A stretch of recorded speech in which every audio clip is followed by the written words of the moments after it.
کچھ بھی ملا آپ کے دروازے سے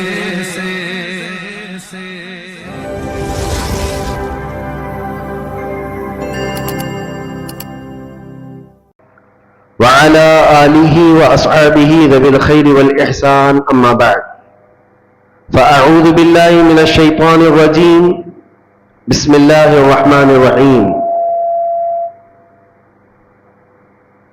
لقد جاءكم رسول من أنفسكم عزيز عليه ما عنتم حريص عليكم بالمؤمنين رؤوف رحيم صدق الله مولانا العظيم. بارگاہ رسالت معاب صلی اللہ علیہ وسلم میں درود پاک کا ہدیہ پیش کریں. اللہم صلی علی سیدنا و مولانا محمد معدن الجود والکرم وآلہ واصحابہ الکرام وابنہ الکریم وبارک وسلم صلاة دائمة سرمدا ابدا. عزیزان گرامی وقار، اللہ رب العزت نے ہمیں شعبان کا مہینہ عطا فرمایا، جس کو میرے آقا صلی اللہ تعالی علیہ وسلم نے ارشاد فرمایا کہ شعبان میرا مہینہ ہے.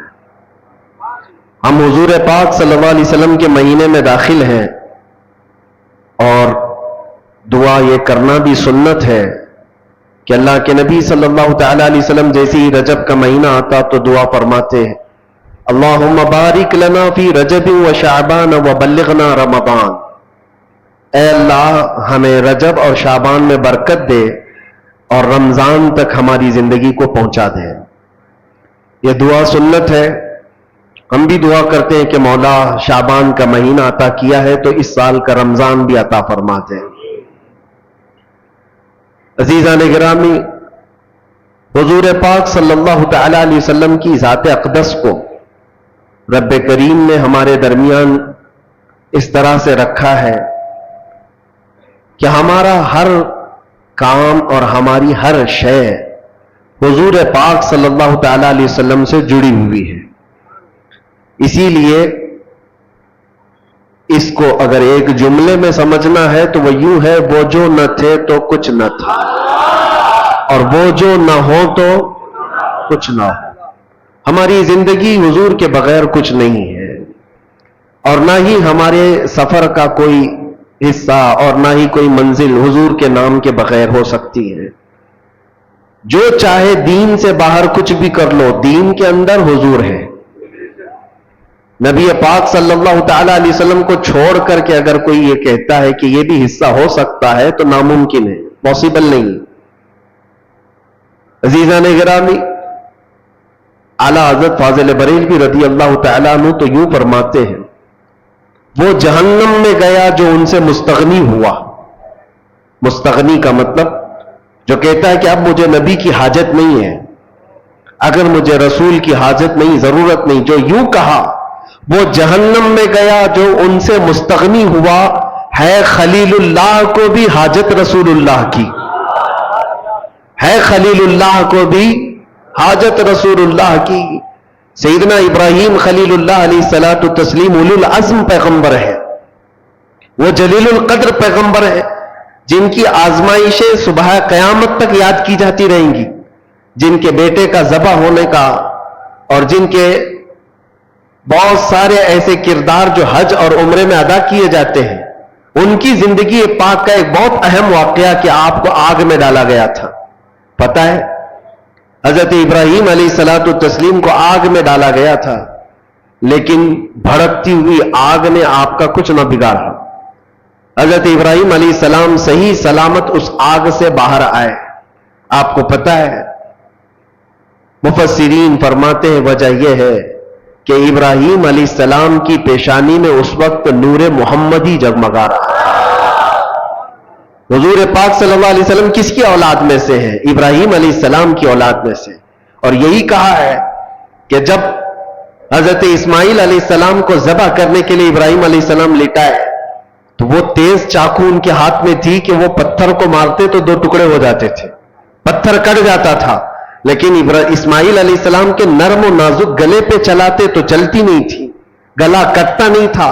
3 مرتبہ کوششیں کی ابراہیم علیہ السلام نے، گلا کٹا نہیں. اور پتھر پر مارتے تو پتھر کٹ جاتا تھا.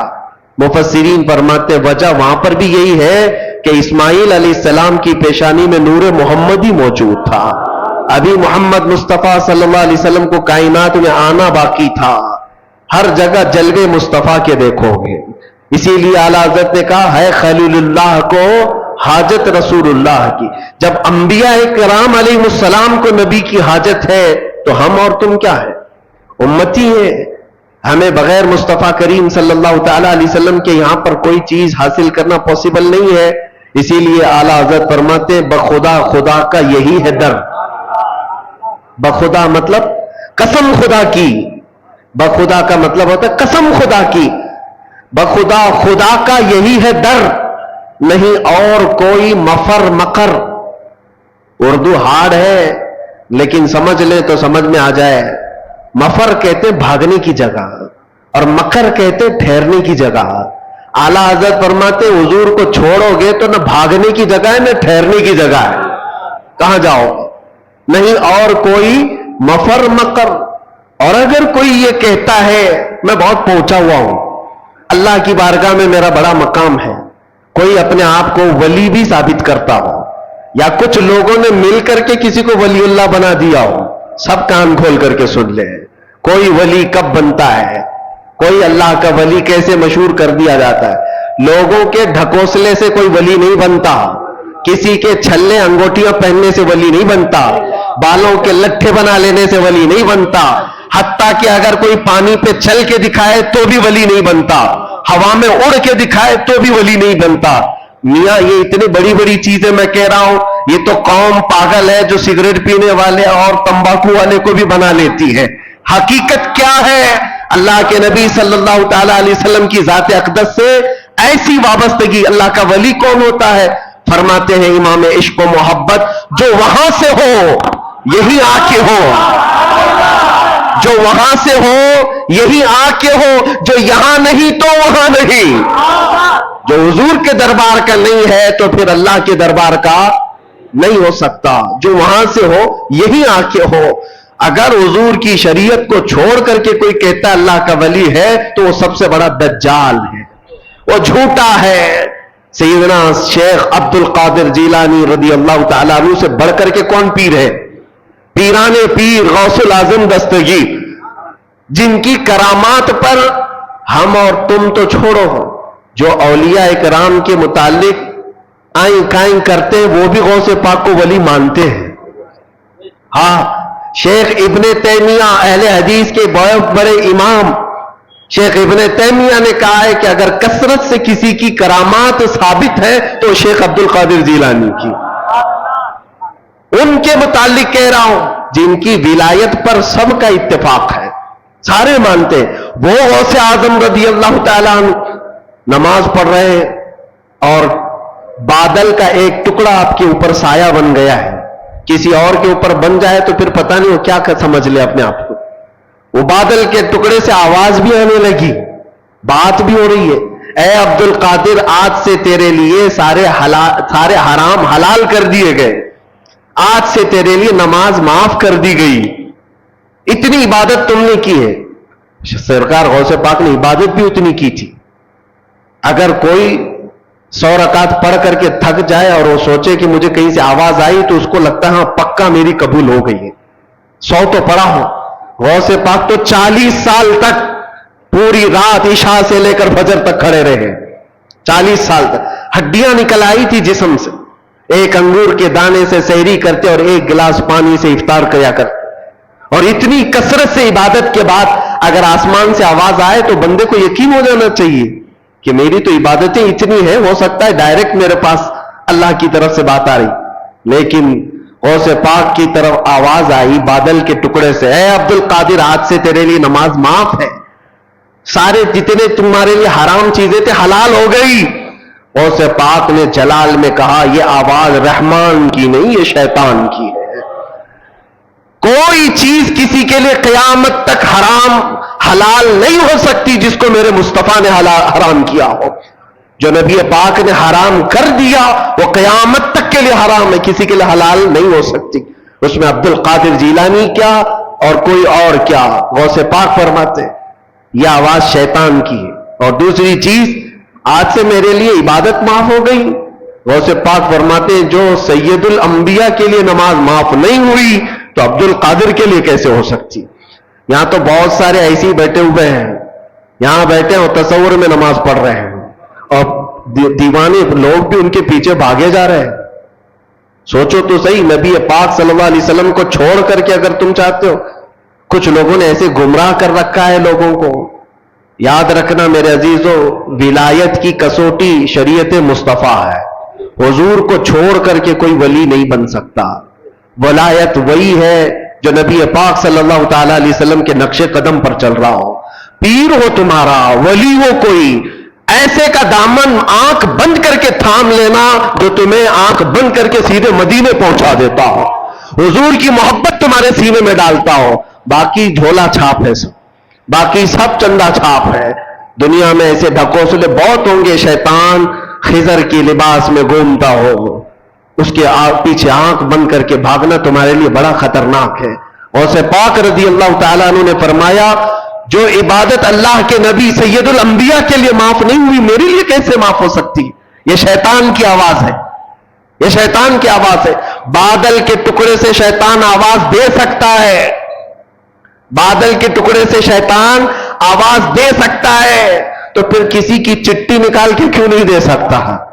آج کے دور میں لوگ یہ سمجھتے ہیں چٹھی نکالتا ہے بابا اور سب ہمارے راز جانتا ہے. یہاں شیطان بہت کچھ کر سکتا ہے. ابھی بڑا دجال جب آئے گا وہ تو بارش بھی برسا کے دکھا سکتا ہے، سبزہ اگا کے بھی دکھا سکتا ہے. حدیث پاک میں وہ بڑا دجال تو مردے کو زندہ کر کے بھی دکھائے گا. لیکن تمہارے ایمان کا امتحان ہوگا. ہر گھڑی تم یہ دیکھو، یہ سارے عجائب دیکھ کر کے پاگل نہ ہو جانا. اپنے نبی کو یاد کرنا، میرا خدا رب العالمین ہے، اللہ رب العزت ہے. اور اب آپ کو میں بتاؤں، غوث پاک رضی اللہ تعالیٰ عنہ پر دوسرا حملہ کیا شیطان نے. کہا عبد القادر اتنا پڑھے لکھے ہو تم، اتنا پڑھے لکھے ہو، اگر اتنا پڑھے لکھے نہیں ہوتے تو آج تو میں تم کو گمراہ کر دیتا. آج جو میں نے کہا ہے، اب شیطان اپنی اصلیت پہ آیا. آواز جو آ رہی تھی بادل کے ٹکڑے سے کہ تمہارے لیے عبادت معاف ہے، تمہارے لیے حرام حلال ہے. غوث پاک نے جب جواب دیا تو شیطان کہتا ہے بہت پڑھے لکھے ہو تم، اور اتنا پڑھے لکھے ہو کہ آج تمہارے علم نے بچا لیا تمہیں، ورنہ گمراہ ہو جاتے آج. غوث پاک نے فرمایا ابلیس تو مجھے دوبارہ گمراہ کر رہا ہے، مجھے میرے علم نے نہیں، میرے خدا کے فضل نے بچایا.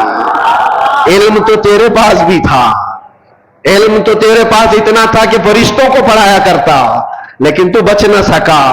اس لیے میرے عزیزوں، ہر گھڑی اس کا وار ہے شیطان کا، ابلیس کا ہمارے اوپر. لیکن کسوٹی ایک ہی اپنی زندگی پر رکھو کہ نبی پاک صلی اللہ تعالیٰ علیہ وسلم کی ذات کے لیے ایسی کسوٹی رکھو کہ ہمارے بزرگوں نے جو ہمیں تعلیم دی ہے، نبی سے ہو جو بیگانہ اسے دل سے جدا کرتا، لیکن تو بچ نہ سکا.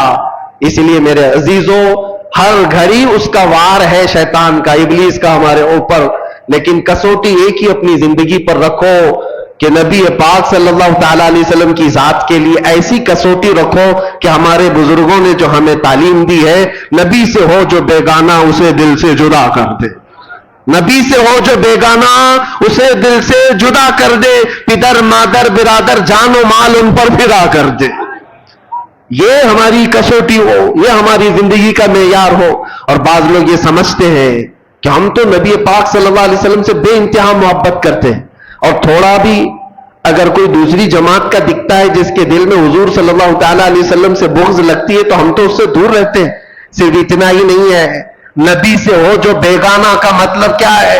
جو شریعت چھوڑ کر کے بھاگ رہا ہے وہ نبی سے بیگانہ ہی تو ہے. حضور پاک صلی اللہ تعالیٰ علیہ وسلم سے اپنا دامن چھڑانے کی بات کرتا ہے، وہ نبی سے بیگانہ ہے. ایسے کو نہ تم اپنا دوست بناؤ، نہ اپنوں کے صحبت میں اس کو رکھو. اس لیے کہ قیامت کے دن جب پکڑ ہوگی، بروں کی صحبت کی وجہ سے بہت سارے ایسے ہوں گے جو جہنم میں جا رہے ہوں گے.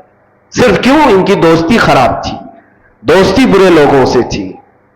عزیزان گرامی وقار، میں بات کل ملا کر کے یہی عرض کرنا چاہتا ہوں، وہ جو نہ ہو تو کچھ نہ ہو. ہماری زندگی کا سارا دار و مدار مصطفیٰ کریم صلی اللہ علیہ وسلم کی ذات سے ہے، اور نبی پاک صلی اللہ تعالی علیہ وسلم کی محبت دل میں اتنی بساؤ کہ صحابہ کرام رضوان اللہ تعالی علیہ مجمعین نے جیسے ہمیں سکھایا ہے، جیسے ہمیں تعلیم دی ہے۔ آپ کو پتا ہے، دو چیزیں میں آپ کو بتا دوں گا معیار کیا ہونا چاہیے۔ دو چیزیں ہیں، ایک صحابی حضرت انس بن نزیر رضی اللہ تعالی عنہ، حضور پاک صلی اللہ تعالی علیہ وسلم کے رازدار صحابہ میں سے ایک ہیں۔ راز کی باتیں حضور اکرم صلی اللہ علیہ وسلم ان کے ساتھ شیئر کیا کرتے ہیں۔ یہ وہی صحابی ہیں جو جنگ احد میں ایسے شہید ہوئے کہ ان کی شہادت کی انگلی کے علاوہ ان کے جسم کا کوئی حصہ ہی نہیں ملا، کوئی حصہ نہیں ملا، صرف شہادت کی ایک انگلی ان کی کٹی ہوئی ملی، جس سے ان کی بہن نے دیکھ کر کے پہچانا کہ یہ میرا بھائی انس ہے۔ وہ صحابی کی بات کر رہا ہوں۔ جوانی کا عالم ہے، اور جوانی لوگ تو سمجھتے انگارے کا نام ہے، اندر خواہشات کیا ایک طوفان ہوتا ہے، الگ الگ سب کی جوانیاں ہوتی ہیں، لیکن وہ صحابی رسول جس سے بے پناہ محبت کرتے تھے، عشق کرتے تھے، ان سے شادی بھی کر لیا، نکاح کر لیا، بیوی سے بے حد محبت کرتے تھے، جائز محبت ہے، شادی بھی کر لیا، اور بیوی سے بہت لگاؤ تھا، جس کو کہتے ہیں عشق کے درجے کی محبت ہے، تو بیوی ہے اور بہت زیادہ محبت کرتے، اور وہ بھی محبت کرتی۔ ایک دن اللہ کے نبی صلی اللہ علیہ وسلم حضرت انس بن نزیر کے گھر تشریف لائے۔ جب بیٹھے تھے وہ حضرت انس کے ساتھ، مکہ کا ایک قاصد آیا ایک خط لے کر کے حضور پاک صلی اللہ تعالی علیہ وسلم کے پاس، مکہ کے حالات بتاتے ہوئے قاصد نے خط دیا۔ حضور صلی اللہ علیہ وسلم نے انس بن نزیر سے کہا پڑھو خط میں کیا ہے، سناؤ۔ انس بن نزیر نے پڑھ کر کے سنایا، اس میں مکہ والے جنگوں کی جو تیاریاں کر رہی ہیں اس کے سارے معاملات لکھے ہوئے تھے کہ مکہ والے مدینے کے اوپر اٹیک کرنا چاہتے، حملہ کرنا چاہتے، اور یہ سارے حالات اس خط میں راز کے طور پر تھے۔ نبی پاک صلی اللہ تعالی علیہ وسلم نے فرمایا بند کرو انس، یہ تیرے اور میرے بیچ میں راز ہے، کسی کو پتہ نہیں چلنا چاہیے، اس کو سنبھال کے رکھو۔ حضرت انس نے کہا جیسا حکم سرکار کا۔ حضور پاک صلی اللہ تعالی علیہ وسلم گھر سے نکل کر کے باہر تشریف لے گئے۔ ابھی باہر گئے تھے کہ انس بن نزیر کی بیوی اندر سے آئی، جس سے بے حد محبت کرتے تھے آپ، بہت عشق کرتے تھے، آئی، کہا انس حضور پاک صلی اللہ تعالی علیہ وسلم تشریف لائے تھے، کچھ راز کی باتیں ہو رہی تھی، مجھے بھی تو بتاؤ کیا بات ہوئی۔ انس بن نزیر نے کہا تیری محبت، تیرا عشق اپنی جگہ پر، وہ میرے اور نبی پاک کے درمیان کی بات ہے، وہ نہیں بتایا جا سکتا۔ کتنا بھی عشق ہو، کتنی بھی محبت ہو، تو بیوی ہے۔ حضور پاک صلی اللہ تعالی علیہ وسلم اور میرے بیچ جو معاملات ہیں اس کو میں نہیں بتا سکتا۔ بیوی نے کہا کیا مجھ پر اعتبار نہیں کرتے؟ کہا پورا اعتبار ہے، یقین بھی ہے، لیکن حضور پاک کے حکم سے بڑھ کر میرے لیے کائنات میں کوئی چیز ہی نہیں۔ بیوی نے ہنس کر کے کیا کہا چلو نہیں بتاتے کوئی بات نہیں، میں نے سن لیا ہے دیوار کے پیچھے سے، سن لیا ہے میں نے کیا بات ہوئی ہے۔ کہا کیا بات ہوئی؟ کہا وہی تو مکہ والے جنگوں کی تیاریاں کر رہے ہیں، وہ خط میں یہ چیز آئی ہے۔ انس بن نزیر نے جیسے ہی اپنی بیوی سے یہ جملہ سنا، سیدھے جا کر گردن پکڑ لی، گردن پکڑ لی، اور گردن پکڑ کر کے سیدھے باہر لے کر کے آئے۔ کہا اس وقت تک تیری گردن سے ہاتھ نہیں ہٹاؤں گا جب تک نبی پاک کا حکم نہیں آتا۔ حضور پاک صلی اللہ تعالی علیہ وسلم کے پاس لے کر کے آئے۔ اللہ کے نبی صلی اللہ علیہ وسلم نے دیکھا انس کیا ہوا، کس بات کے لیے لے کر کے آئے؟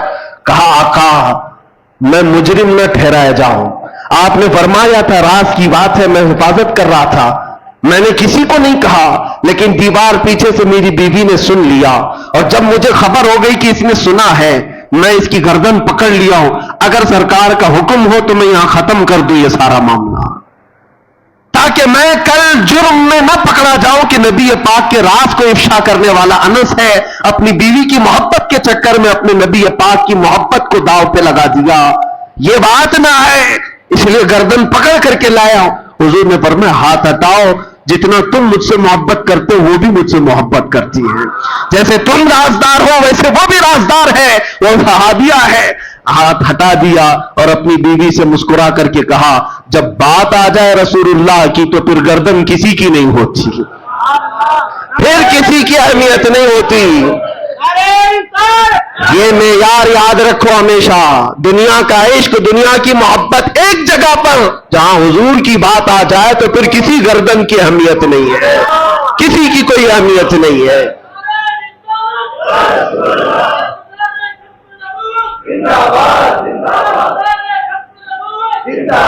یہی معیار صحابہ نے ہمیں دیا تھا, یہی معیار. اور آج جو چیزیں ہمیں روک لیتی ہیں میرے عزیزو, یہ ہمارا کمفرٹ جینے کا شوق, ہمارا آرام سے رہنے کا شوق ہمیں بہت ساری قربانیوں سے پیچھے لے جاتا ہے. کیوں نہیں بات کرتے آج کوئی حضور پاک صلی اللہ تعالی علیہ وسلم پر اگر کتے بھونکتے ہو, کوئی خاموش بیٹھتا ہے یا کوئی خاموشی سے سنتا ہے تو صرف اس کے پاس ایک مجبوری ہے, بولوں گا تو میرے بیوی بچوں کا کیا ہوگا, میرے گھر بار کا کیا ہوگا, میرے جائیداد کا کیا ہوگا. میں پوچھتا ہوں کیا وہ صحابہ کے بیوی بچے نہیں تھے, ان کی جائیدادیں نہیں تھی, ان کے گھر بار نہیں تھے؟ عزیزان گرامی وقار, ان کے تو ایسے تھے جن سے وہ کمال درجے عشق کرتے, محبت کرتے, لیکن جب حضور کی بات آتی تو کہتے کل جہاں ایک طرف میرے مصطفیٰ کی محبت الگ ہے, اس کا مقام الگ ہے. حضور اکرم صلی اللہ تعالی علیہ وسلم سے یہی درجہ عشق ہمیں صحابہ نے دیا. اگر وہ چیز معاشرے میں آ جائے میرے عزیزوں, پھر تمہیں کوئی بٹھا نہیں سکے گا, کوئی تمہیں جھکا نہیں سکے گا. آج مجھے اس بات کا احساس ہے کہ میں جو باتیں کرتا ہوں اس سے لوگوں کو تکلیف کیوں ہے. بہت سارے خطیب ہیں, بہت سارے مقرر ہیں. مجھے ایک صاحب نے کہا تھا کہ آپ صرف مقرر نہیں ہیں, آپ صرف خطیب نہیں ہیں, ہمیں یہ دیکھنا پڑتا ہے کہ لوگوں کے اندر انفلوئنس کتنا رکھتا ہے, لوگوں کے اندر اپنا اثر کتنا رکھتا ہے. اور ہم نے بتایا اثر کیا یہ زبان کی وجہ سے ہوتا ہے, زبان تو ہزاروں کے پاس ہے, نہیں, اثر یہ صرف اور صرف محبت مصطفیٰ کی وجہ سے ہوتا ہے. اور جہاں بندہ یہ احساس کر لے جاتا ہے میری ذمہ داری ہے, میں نبی کا ہوں اور میری ذمہ داری ہے, میرے عزیزوں پھر کسی خطیب اور مقرر کی بھی اسے ضرورت نہیں پیش آتی. وہ صحابہ اکرام رضوان اللہ تعالی علیہ مجمعین کو قربانیاں دینے کے لیے کسی نے اکسایا تھا, کسی نے ابھارا تھا. کیسے وہ صحابیہ کی بات جب میں یاد کرتا ہوں تو رونگٹے کھڑے ہو جاتے ہیں. جنگ کے میدان کے بعد آتی ہے حضور کی بارگاہ میں, کہتی ہے سنا ہے میرا جوان بیٹا شہید ہو گیا, اگر آپ حکم دیں تو میں اپنے بیٹے کی لاش دیکھوں. یا خبر آ جائے کسی کے مرنے کی تو کیا حالت ہوگی. لیکن ایک ماں ہے, حضور سے اجازت لے کر آتی ہے, اگر حکم دیں تو میں اپنے جوان بیٹے کو دیکھوں. حضور نے فرمایا دیکھ سکتی ہو, جاؤ. میدان میں لاشیں ہیں, اس میں ایک جوان بیٹا خون میں لت پت, اس بوڑھی خاتون کا نیچے ہے. لاش کو اٹھایا, کپڑے ہٹایا, جبہ ہٹا کر کے پیٹھ کو دیکھا, پھر بوسہ لیا اور سجدہ کیا. جو صحابہ کھڑے تھے پوچھتے اماں جانی کیا کر رہی ہو؟ کہتی ہے خاتون مدینے کی, جب یہ جوان میرے گھر سے نکل رہا تھا میرا بیٹا, میں نے اسے وصیت کی تھی, سنا ہے کہ حضور پاک صلی اللہ تعالی علیہ وسلم پر وقت سخت آ گیا ہے, مشرکین سختی سے حملہ کر دیے ہیں, بیٹا یاد رکھنا اگر حضور کو چھوڑ کر میدان سے بھاگتے ہوئے مارا گیا تو میں اپنا دودھ معاف نہیں کروں گی. میدان چھوڑ کر بھاگتے ہوئے مارا گیا تو میں اپنا دودھ نہیں معاف کروں گی. اور میں نے سنا آج میدان میں سے بہت سارے لوگوں پر ایسے حالات آ گئے تھے کہ ان کو بھاگنا پر مجبوری آ گئی, وہ ادھر ادھر بکھر گئے تھے. مجھے ڈر یہ تھا کہ میرا بیٹا بھی تو بھاگتے ہوئے نہیں مارا گیا. میں میدان میں آ کر یہی تو دیکھ رہی تھی, پیٹھ پر تیر کے نشان تو نہیں ہے کہ بھاگتے ہوئے اس کو پیچھے سے کسی نے مارا. پھر میں سجدہ شکر اللہ کی بارگاہ میں اس لیے ادا کر رہی ہوں, میرے بیٹے کی پیٹھ پر ایک بھی نشان نہیں ہے, جتنے سب سینے پر کھا کر کے مرا. وہ مائیں کیسی تھی, قربانیاں, اور ان کے بعد سامنے بچوں کی لاشیں ہیں, اور وہ یہ کہتی اللہ کا شکر ہے کہ میرا بیٹا جمع مردی کے ساتھ گیا ہے. وہی مدینے کی خاتون ہے, وہ آتی ہے بارگاہ مصطفیٰ میں اور عرض کرتی ہے یا رسول اللہ کل مصیبت بعدک جلن, آپ ہیں تو پھر ہر مصیبت حل کی ہے. اے اللہ کے نبی آپ ہیں تو پھر ہر مصیبت حل کی ہے. اسی لیے اے نوجوانوں یاد رکھو ایک بات، دنیا ساری ٹھوکر مار دے لیکن آمینہ کا لال کبھی تمہیں تنہا نہیں ہونے دے گا۔ حضور پاک صلی اللہ تعالیٰ علیہ وسلم کی محبت ہر جگہ کا آسرا ہے، یہ میرے تجربے کی بات میں بتا رہا ہوں۔ اگر ایمان نہ ہوتا اور حضور کی محبت کا یہ درجہ نہ ہوتا تو ہم جیل میں پتہ نہیں کہاں سے کہاں پہنچ گئے ہوتے، کس طرح کے حالات ہوتے۔ میں نے ایک دو نہیں سینکڑوں لوگوں کو پاگل ہوتے ہوئے اندر دیکھا ہے، ڈپریشن کے شکار میں خودکشی کرتے ہوئے دیکھا ہے، اور لوگوں کو کفریات بکتے ہوئے دیکھا ہے۔ کوئی خدا نہیں، کوئی قرآن نہیں، کوئی دعا نہیں۔ جب نا امیدی اور مایوسی آتی ہے تو لوگ بکھر جاتے ہیں، کفر بکنے لگتے ہیں، خودکشی کر لیتے ہیں، اور یا تو پھر مینٹلی اس طرح سے ڈس اپیئر ہو جاتے ہیں کہ وہ پاگل پن کے شکار ہو جاتے ہیں، مانسک سنتولن کھو بیٹھتے ہیں۔ یہ سب حالات دیکھ دیکھ کر کے ہمیں بھی احساس ہوتا تھا کہ ہمارا کیا ہوگا مستقبل، ہمارا فیوچر کیا ہوگا، جہاں پوری طاقتیں باہر لگی ہو چھوٹے موٹے لوگ کیا کر سکیں گے۔ لیکن میرے عزیزو ایک چیز سہارا دیتی تھی، ایک چیز سہارا دیتی تھی، جب آنکھ بند کرے گنبد خضرا کی روشنی سہارا دیتی ہے۔ حضور پاک صلی اللہ تعالیٰ علیہ وسلم کی وہ آواز آج بھی ہر عاشق کو سنائی دیتی ہے کہ میں ہوں تو پھر ڈرتا کیوں ہے، خوف نہ رکھ رضا ذرا تو ہے عبد مصطفیٰ۔ اعلیٰ حضرت نے ہمیں یہ سکھایا ہے، خوف نہ رکھ رضا ذرا تو ہے عبد مصطفیٰ، تیرے لیے امان ہے، تیرے لیے امان ہے۔ ہاں ڈر آئے گا، خوف آئے گا، مصیبت آئے گی، لیکن وہ کچھ دیر کی ہوگی، کچھ دیر کی ہوگی۔ اسی کو ہم کہتے ہیں کچھ دیر کی خاموشی، اسی کو ہم کہتے ہیں ہر چیز آئے گی، مصیبت آئے گی، امتحان آئیں گے، کچھ دیر کی ہے۔ اس لیے کہ دنیا میں اللہ نے دستور بنائے رکھا ہے کہ رات آتی ہے تو صبح بھی ہوتی ہے، رات زیادہ دیر تک نہیں رہتی، سورج کو نکلنا ہے۔ اور آج امت مصطفیٰ پر اگر یہ اس طرح کے موسم آئے ہوئے ہیں کہ اس پر کالک لگانے کی کوشش کی گئی ہو یا گہن لگا ہو، تو چاند پہ بھی گہن لگتا ہے لیکن تھوڑی دیر کا ہوتا ہے، کچھ دیر کا ہوتا ہے، لیکن جب گہن چھٹ جاتا ہے تو پھر چاند اپنے آب و تاب کے ساتھ پھر چمکتا ہے۔ اور ہم سب کی زندگی کا یہی دستور ہے میرے عزیزو۔ ایمان والے ہو تو ایک بات یاد رکھنا، جہاں میں اہل ایمان مثل خورشید جیتے ہیں، یہ سمجھ کے چلو، جہاں میں اہل ایمان مثل خورشید جیتے، خورشید سورج کو کہتے ہیں۔ ایمان والوں کی مثال شاعر یہ کہہ رہا ہے، دنیا میں ایمان والے سورج کی طرح جیتے ہیں، ادھر ڈوبے ادھر نکلے، ادھر ڈوبے ادھر نکلے۔ ان کے لیے ہمیشہ کا غروب نہیں ہے۔ ہاں انگریز نے علامہ کفایت علی کافی رحمت اللہ علیہ کو مراد آباد کے چوک پر شہادت دی تھی، یعنی پھانسی پر چڑھایا تھا۔ وہ ایسے کفایت علی کافی جن کی زبان میں بلا کا اثر تھا، جب بولتے تھے تو لوگوں کے دل ہچکولے کھاتے تھے۔ انہوں نے تو کہا تھا کوئی گل باقی رہے گا نہ چمن رہ جائے گا، پر رسول اللہ کا دین حسن رہ جائے گا۔ یہ پھانسی کے پھندے پر آپ نے پڑھا تھا جب پھانسی دی جا رہی تھی۔ کفایت علی کافی یہ مراد آباد میں، مراد آباد کو اس لیے میں بار بار فوکس کر کے بتا رہا ہوں، توجہ، یہ یو پی کا ایک شہر ہے، پھانسی دے دیا۔ 3000 انگریزوں نے پکڑا تھا ایک عالم دین کو، ایک عالم دین کو پکڑنے کے لیے، اس لیے کہ یہ باطل قوتیں ہمیشہ یہ بتاتی ہیں ہم کتے اور تم شیر ہو، ہمیشہ وہ بتاتی ہیں جھنڈ میں آ کر۔ کفایت علی کافی کو جب پھانسی دی گئی تھی تو 8 دن تک جشن منایا گیا تھا، جشن منایا گیا کہ ایک ایسا بولنے والا ختم ہو گیا، کفایت علی کافی چلا گیا۔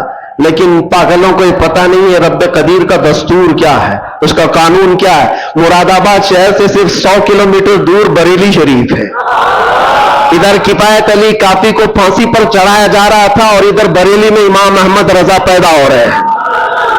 جہاں میں اہل ایمان مثل خورشید جیتے ہیں، ادھر ڈوبے ادھر نکلے، ادھر ڈوبے ادھر نکلے۔ کفایت علی کافی تو یہ کہتے تھے کوئی گل باقی رہے گا نہ چمن رہ جائے گا، پر رسول اللہ کا دین حسن رہ جائے گا۔ لیکن بریلی والا تو یوں کہنے لگا وہ کمال حسن حضور ہے کہ جہاں میں کہ گمان نقص جہاں نہیں، یہی پھول خار سے دور ہے، یہی شمع ہے کہ دھواں نہیں۔ ایک کفایت علی کافی کو پھانسی پر چڑھا کر 8 دن جشن منایا، لیکن بریلی والا اٹھ کر کے ایسا عشق پلایا کہ کونے کونے سے آواز آنے لگی، ڈال دی قلب میں عظمت مصطفیٰ سیدی اعلیٰ حضرت۔ ہاں، اللہ کا یہ دستور ہے، آج میں یہاں کھڑا ہوں، کل نہیں ہوگا، اور کوئی اور آئے گا، لیکن یہ منبر خالی نہیں ہوگا، یہ منبر خالی نہیں ہوگا، یہ مسجد ویران نہیں ہوگی۔